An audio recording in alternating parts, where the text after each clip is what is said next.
Tantangan terberat Harry Plus adalah ketika mengajak para Kibin Habib untuk berpikir waras, cerdas, dan terlepas dari doktrin atau penjajahan spiritual yang dilakukan oleh para habaib di Indonesia. Pulau Jawa, Indonesia ini dikatakan Bintu Tarim. Ini punyanya Aulia Tarim. Pulau Jawa, Indonesia ini milik Aulia Tarim. Karena para habaib sudah bertahun-tahun, puluhan, ratusan tahun bahkan, mereka sudah melakukan gerakan yang sangat masif untuk mendoktrinkan kalau mereka cucu Nabi yang patut, pantas, dan wajib untuk dihormati, dibanggakan, dimuliakan. Catat baik-baik, kami para habaib tidak gila dengan pujian, tidak gila dengan sanjungan, tapi kalian wajib untuk memuliakan para habaib, saudara. Sesuai dengan judul, yaitu membongkar doktrin politik spiritual ala Habib dan membahas sejarah asli perjuangan bangsa yang dimana telah dimanipulasi oleh para habaib di Indonesia. 17 Agustus masih kita pakai lagunya, merah putih masih kita kibarkan, kemudian daripada lambang Garuda masih kita pakai dan lain sebagainya. Bahkan lambang Garuda lebih tinggi dari foto para pimpinan-pimpinan negara, saudara. Ini menunjukkan bagaimana sepak terjang para habaib. Habaib di Indonesia itu, di sini mereka itu berjuang, bukan uncang-uncang kaki, saudara. Mereka berjuang dengan jiwa raganya, sehingga tidak bisa dinafikan. Jangan kau pertanyakan bagaimana kecintaan kami para habaib dengan NKRI, karena NKRI ini berdiri dari darah para pejuang, para habaib, para kiai dan para santri, saudara. Mereka orang-orang yang Masya Allah, bali-bali Allah. Yang pertama, pembahasan ini merujuk kepada pernyataan Indonesia atau Nusantara adalah milik Aulia Tarim atau Pintu Tarim. Indonesia adalah milik mereka dengan berbagai macam fakta. Dari video-video ini, dari video-video yang saya buat ini, telah mengungkapkan bahwa visi misi politik spiritual mereka adalah untuk menguasai Indonesia secara faham. Dan mereka mendoktrin umat untuk 100% percaya kepada mereka, menyerahkan urusan akhiratnya kepada mereka, yaitu Habib. Kamu ini katanya keluarganya Nabi, yang cinta kamu masuk surga. Lalu bagaimana yang cinta kalian itu orang nakal-nakal? Dijawab oleh Imam Ja'far Shadiq, ketahuilah jika ada orang zalim, dia aman dari semuanya, ketahuilah mereka masuk surga karena syafaat kami, keluarga Nabi SAW. Walaupun kamu merasa hina, kamu merasa gak ridho, kamu gak rela, itulah kami keluarga Nabi SAW bisa memberikan syafaat karena kami adalah keluarga Rasulullah SAW. Sampai-sampai di kisah si Maman, penjual kacang yang selalu dipalakin oleh habaib, hanya dengan bermodal secari kertas, si Maman tersebut meskipun ibadahnya berantakan, sholatnya gak bener, doyan bermaksiat, hanya karena dia cinta habaib masuk surga tanpa hisab. Ini sudah menjadi doktrin ngibul atau nipu dari para habaib yang digembar-gemborkan agar mereka dihului, dipuja-puja, dan diikuti secara masif. Fakta. Dan ini kejahatan, teman-teman. Ini kejahatan. Sekarang saya ingin bertanya kepada kalian semua, apakah Indonesia ini merdeka melalui keramat Habib, atau doa dari para habaib, atau doktrin ngibul dari para habaib, atau Indonesia ini merdeka dengan perjuangan air mata, darah, dan nyawa anak bangsa kita?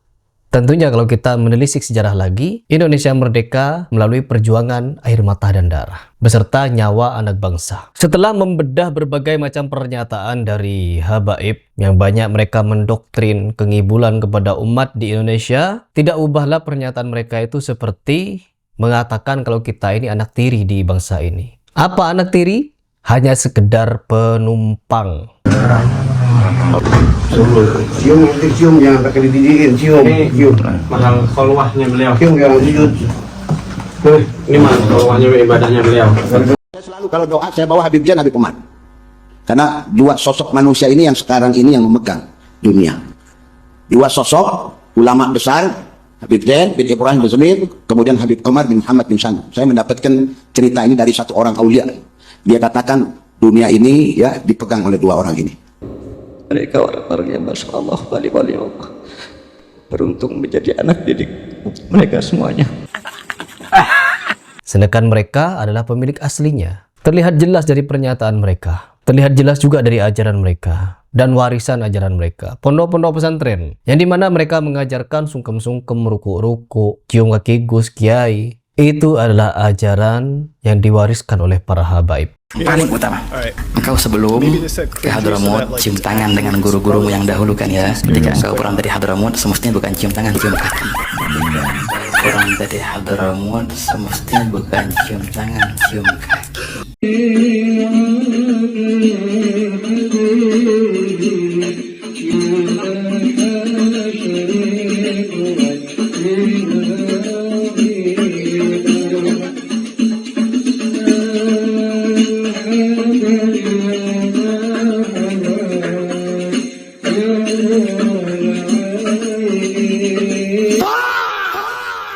Dan Habaib mewariskan ajaran dari Belanda, feodalisme. Apa yang terjadi? Anak bangsa kita hanya menjadi jongos dibuatnya. Bertemu Habib harus bungkuk, ruku, cium kaki, cium tangan. Pergi dari hadapan Habaib tidak boleh membelakangi. Harus jalan mundur, kita yang jalan mundur. Ajaran apa ini namanya? Ente mau lihat bagaimana harusnya murid cium tangan sama guru.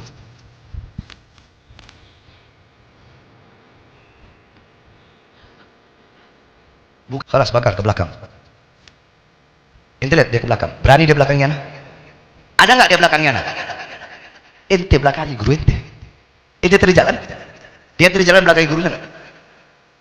Kayak begitu cara ente beradab sama guru. Islam tak pernah mengajarkan seperti ini. Nabi SAW tidak pernah mengajarkan kepada sahabat untuk begini, untuk begitu, sebagaimana dilakukan oleh para habaib. Ini adalah penjajahan politik spiritual dari para habaib. Saya ingin mengajak kalian kembali lagi untuk berpikir mengenai fakta sejarah dan klaim sepihak yang dilakukan oleh para habaib. Kasus Utsman bin Yahya. Ketika Utsman bin Yahya diakui sebagai pahlawan, didoktrinkan oleh para habaib bahwa Utsman bin Yahya melakukan berbagai macam perjuangan kepada Indonesia dengan cara apa? Utsman bin Yahya menjilat kepada pemerintahan Belanda, tujuannya itu untuk kemaslahatan umat, untuk Islam, untuk bangsa, dan juga untuk apa? Untuk kemerdekaan bangsa Indonesia. Belakangan ini Bu, belakangan lagi rame, lagi heboh. Ada seorang ulama besar di Jakarta dijadikan bulan-bulanan fitnah di media sosial. Habib Utsman bin Yahya.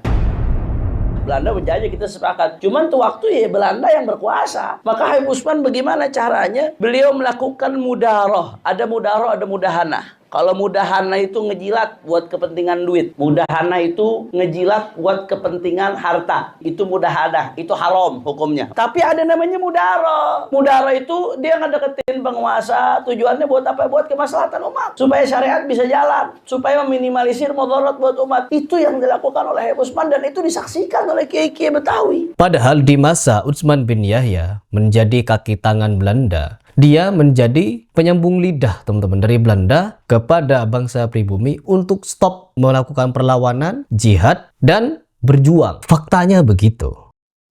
Pada zaman kolonial Belanda terdapat Habib yang cukup dekat dengan Belanda, dialah Habib Utsman bin Yahya. Habib yang cukup kontroversial karena pada tahun 1898 di Masjid Pekojan dia mendoakan penjajah Ratu Wilhelmina panjang umur dan kerajaan Belanda sejahtera. Habib Utsman juga dikenal dekat dengan mata-mata Belanda Snow-Hoornbromje. Sang Habib juga mendapat gaji sebesar 100 gulden sebulan atau setara dengan 1/7 dari gaji Snow-Hoornbromje. Habib Utsman bin Yahya tampil terdepan membela pemerintah Hindia Belanda. Kini dia dikenal sebagai mufti Betawi dan pro kontra menyelimuti namanya. Bahkan ada yang menyebutnya antek Belanda, bahkan ada yang mati-matian membelanya sebagai seorang mufti hebat. Karena fakta ini begitu menyakitkan dan begitu buruk, mereka berusaha untuk merubah-rubahnya. Seolah-olah Utsman bin Yahya menjilat pemerintahan Belanda untuk kepentingan umat. Padahal di masa Utsman bin Yahya, banyak ulama-ulama pribumi yang dibantai. Umat muslim pribumi dibantai. Hebat klaim dan penggiringan atau pengalihan isu dari sejarah. Itu yang pertama. Terus yang kedua, kita harus melihat betapa hebatnya perang Diponegoro. Kita harus terkonsentrasi lagi teman-teman bahwa kemerdekaan Indonesia ini tak ada sangkut pautnya dengan perjuangan habaib. Perjuangan Diponegoro untuk memerdekakan Indonesia ini murni adalah perang sabil asli Nusantara. Bukan titipan narasi luar yang dimana datangnya dari Tarim. Sebagaimana digembar-gemborkan bahwa kemerdekaan Indonesia ini tidak lepas dari perjuangan para habaib. Omong kosong teman-teman. Fakta tidak seperti itu. Kalian yang paham, Tahukah Anda, bahwa di antara sekian nikmat yang Allah anugerahkan kepada bangsa dan negara Indonesia ini adalah hadirnya generasi-generasi terbaik yang tersambung nasab mulianya kepada Rasulullah Shallallahu Alaihi Wasallam yang menentukan bahkan mengusulkan hari dan waktu proklamasi kemerdekaan Negara Kesatuan Republik Indonesia itu. Demikian pula, tahukah Anda siapa yang mengkreasikan lambang Negara Kesatuan Republik Indonesia itu?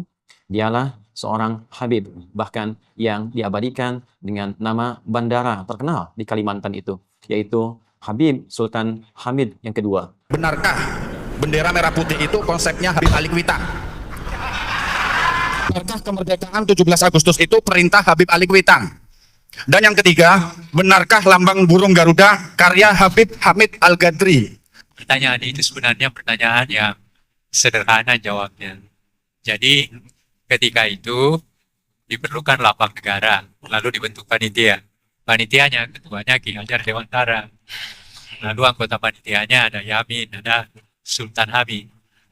Nah, lalu ada dua dari sekian banyak bahan yang masuk, dua yang diterima. Sultan Hamid sama Yamin. Tapi kemudian setelah dilihat bahwa Yamin sedikit ada kecenderungan ke Jepangan, maka kemudian diterima Sultan Hamid.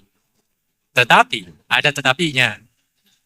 Diterima, tetapi begitu Bung Karno melihat, maka dia melihat berbagai hal yang kurang tepat. Panggil seorang seniman, namanya Dullah, lalu dia katakan, Dullah, perbaiki itu. Maka diperbaiki. Jadi yang kita lihat sekarang, itu bukan asli dari Sultan Hamid, itu adalah perbaikan dari kehendak Presiden Soekarno yang ditugaskan kepada seorang seniman yang bernama Dullah. Faktanya seperti itu. Yang pertama. Yang kedua, saya menolak Sultan Hamid sebagai pahlawan nasional karena pada tahun 1947 pangkatnya dinaikkan dari kolonel menjadi mayor jenderal di negeri Belanda. Pada tahun itu, kita diburu-buru oleh Belanda, ditembakin dan sebagainya. Dia tidur di negeri Belanda. Terima kasih, itu jawaban saya. Ahli-ahli sejarah yang berbicara tentang kemerdekaan Indonesia, mereka telah banyak menjelaskan bahwa perjuangan Diponegoro dan beberapa pahlawan negara Indonesia yang ada, itu tidak main-main. Tak ada sangkut paut dengan para habaib. Malah para habaib yang diangkat, diistimewakan, diberikan kehormatan berupa piagam dari Belanda. Hebat? Hebat. Inilah fakta sejarah yang sangat menyakitkan bagi para habaib.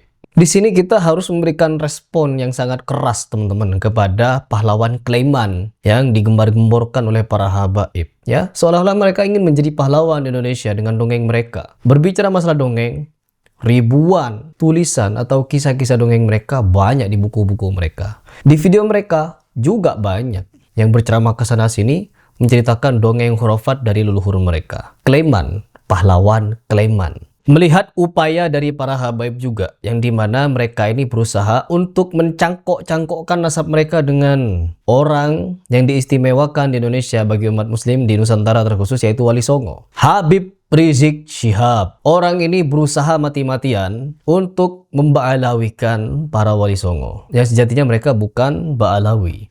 Hebat?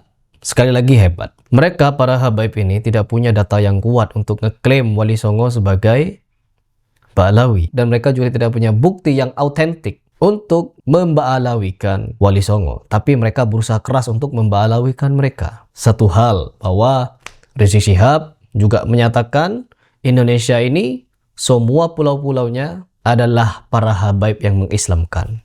Kembali lagi kepada fakta sejarah, bahwa Indonesia jauh sebelum Ba'alawi datang, menurut klaim, sekali lagi klaim, di abad ke-15 atau 13, para habaib yang mulai berdatangan hanya 1212. Para habaib yang diklaim hanya sebatas klaim, mereka sudah datang. Sedangkan Islam sudah ada di Indonesia dari abad ke-7 sampai abad ke-13. Belum ada habaib, teman-teman. Serentak habaib ini murni datang ke Indonesia di bawah Belanda pada abad ke-18 akhir atau abad ke-19. Nah, dari situlah, dari abad 19, 20, 21, lebih dari 200 tahun mereka sudah melakukan doktrin ke bangsa Indonesia, terkhusus umat muslim, untuk apa? Mengangkat derajat mereka sebagai cucu Nabi. Yang dimana Klaim cucu Nabi mereka telah terputus tanpa bukti yang kuat, datanya lemah, bahkan terputusnya tidak tanggung-tanggung 500 tahun tidak ada catatan. Tiba-tiba ada catatan yang dibuat-buat oleh mereka. Jadi video ini sengaja saya buat untuk ditujukan kepada anak muda Gen Z, untuk mereka kembali lagi membuka fakta sejarah dari buku-buku sejarah primer, bukan mendengarkan ocehan atau ceramah dari klan Ba'alawi yang terbukti banyak ngibulnya, oknum-oknum yang sangat membludak itu.